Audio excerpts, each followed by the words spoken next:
mechanism? Like, what is producing it? Okay, so it's actually produced from tryptophan. So DMT is an alkaloid.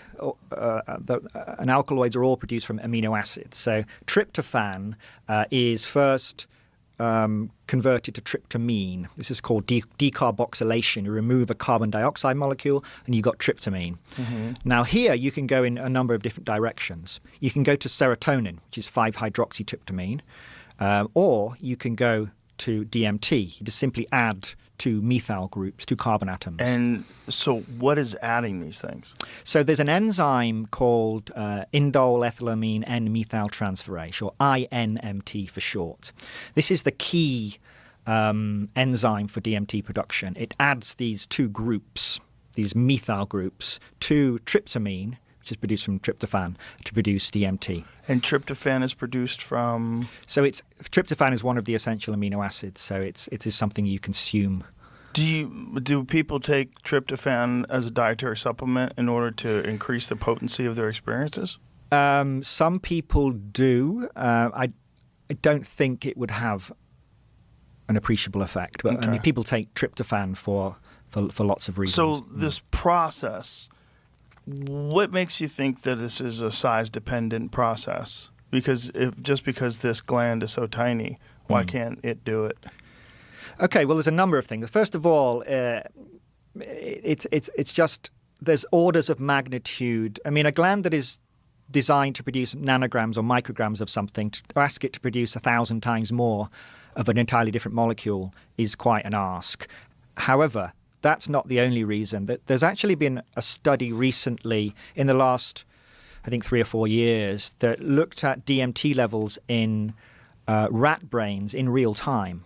They're not in humans, but in rat brains. They actually have a technique now called microdialysis, where they can basically measure in an awake,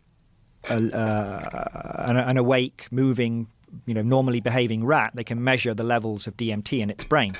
And what they found was that the levels of DMT, first of all, were surprisingly high. So similar levels to things like serotonin and dopamine. Which is unusual. Which makes you think that it must have some kind of function. But importantly, they also, in some rats, they removed the pineal gland. They kind of cut it out and found that it didn't affect.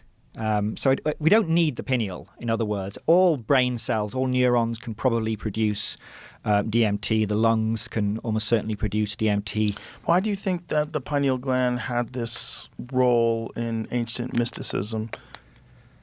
Why did they have this appreciation of it as being this very sacred organ that, it's the Eye of Horus, right? Right.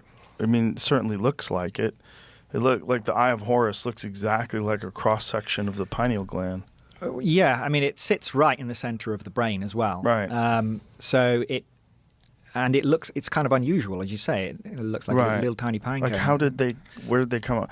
It's whenever it's very easy to dismiss like ancient mysticism and ancient ideas of what things are sacred about, the human body and what areas of the mind are producing these, the third eye.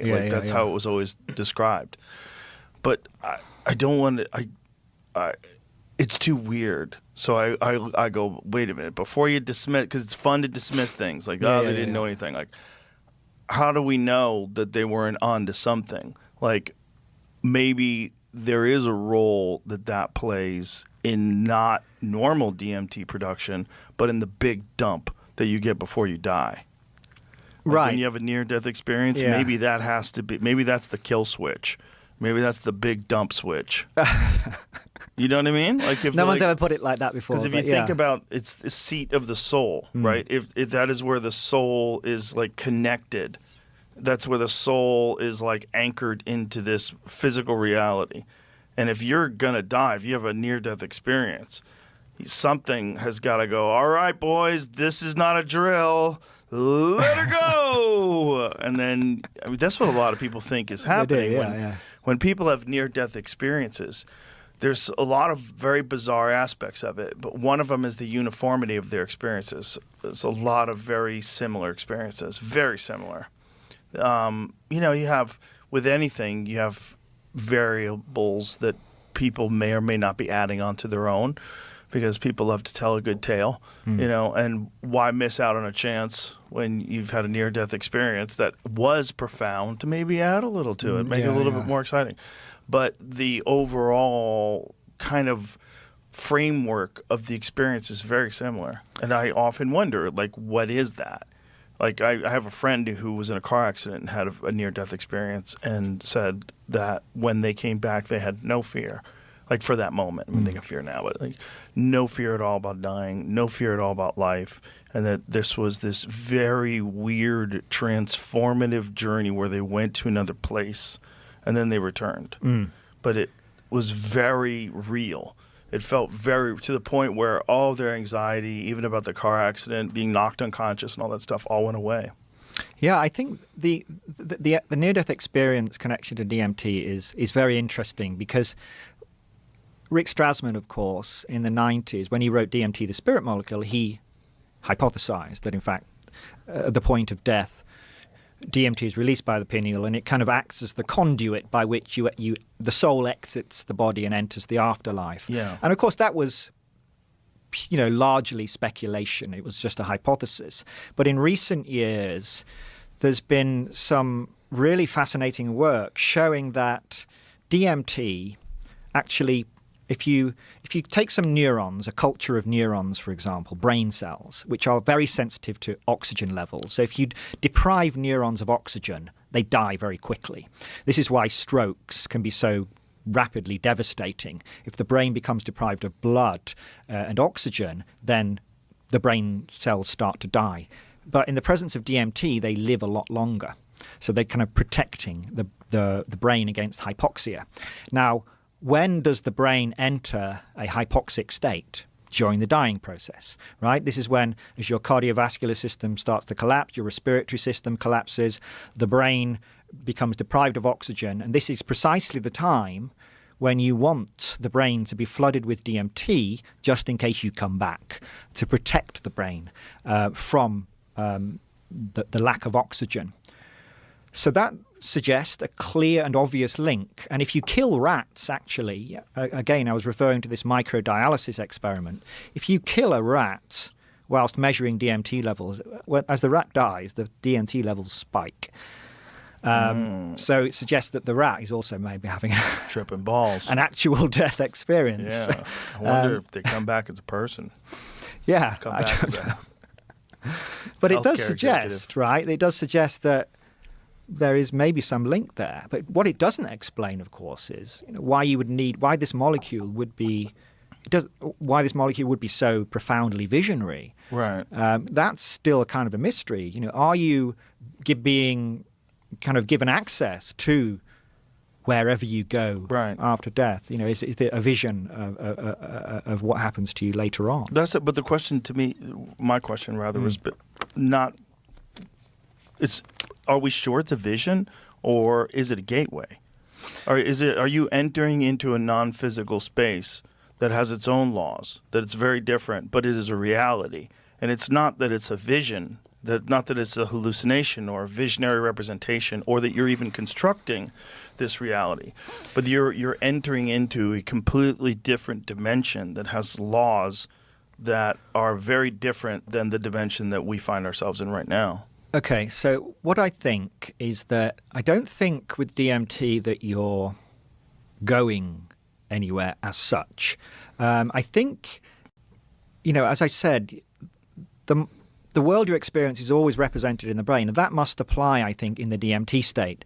If you're experiencing an altered world, there must be some representation of that within your cortical machinery, within your cortex, within your brain. I think that has to be the case. However, I don't think, and I think it's a great mystery, is how the brain is actually capable of constructing that on its own, in the same way that the brain constructs the dream world, because the brain knows how to construct the waking world. So it's simply using its stored models. The same with hallucinations. If you look at case reports of hallucinations in psychotics, you go through the psychiatric literature, the vast majority of hallucinations are normal appearing, normal sized people, normal animals. It's like waking dreams, if you like. But with DMT, it's not. The brain is somehow constructing a world that has no relationship whatsoever. Nothing is taken from the normal waking world. It's like the brain is suddenly has switched to speaking a language that it never learned. And I think that suggests that actually what's happening is you're not going somewhere, but you are in this more kind of fluid and dynamic state that psychedelics induce. You're making the brain much more sensitive to being commandeered. I think I think what you're seeing is what this intelligent agent, as I tend to call it, I don't call it spirits or aliens or anything like that. I think it's clear to me that there's some kind of intelligence, and that intelligence is interacting with our brain in some way and showing us kind of what it wants us to see, if you like. Does that assume that consciousness resides in the brain, though? Or when you take into account the possibility of consciousness being something that the brain tunes into, and that it forms its own version of reality based on its biology, its life experiences, et cetera, but that it is just a radio, and it is just forming its version of consciousness, but that it is actually tuning into consciousness, and that consciousness is sort of a universal thing that exists not just in people, but maybe in other life forms as well, certainly animals, and maybe plants. So one of the weirder things about people who trip, I'm sure you know this, is they experience communication from plants. Like tree hugging becomes a real thing. Yeah, I know. Tree hugging is a very different thing. It's like, oh, you're alive. Hello. And we know that trees and plants in general, like especially house plants, when people interact with them, they grow better. They're healthier plants. Like, you can prove it. It's interesting. You play music for them, communicate with them, say nice things. We also know that plants in like abusive households where people are alcoholics and cigarette smoke, they're going to do terrible. Yeah, I think that as soon as I start talking about, first of all, I think consciousness is absolutely fundamental. I don't think that the brain generates consciousness. I think consciousness is in some way the only thing that really exists. I think that it's the absolute ultimate reality is consciousness itself. Do you think everything is conscious? I think everything is consciousness. Everything is consciousness. Interesting. Yeah. Do you think that there's a state that maybe inanimate objects achieve that is very different than our interpretation of consciousness, but yet they're still conscious? I think which is why, because I say this because Jamie has O.J. Simpson's golf clubs, and I feel like they have some consciousness attached to them. I mean,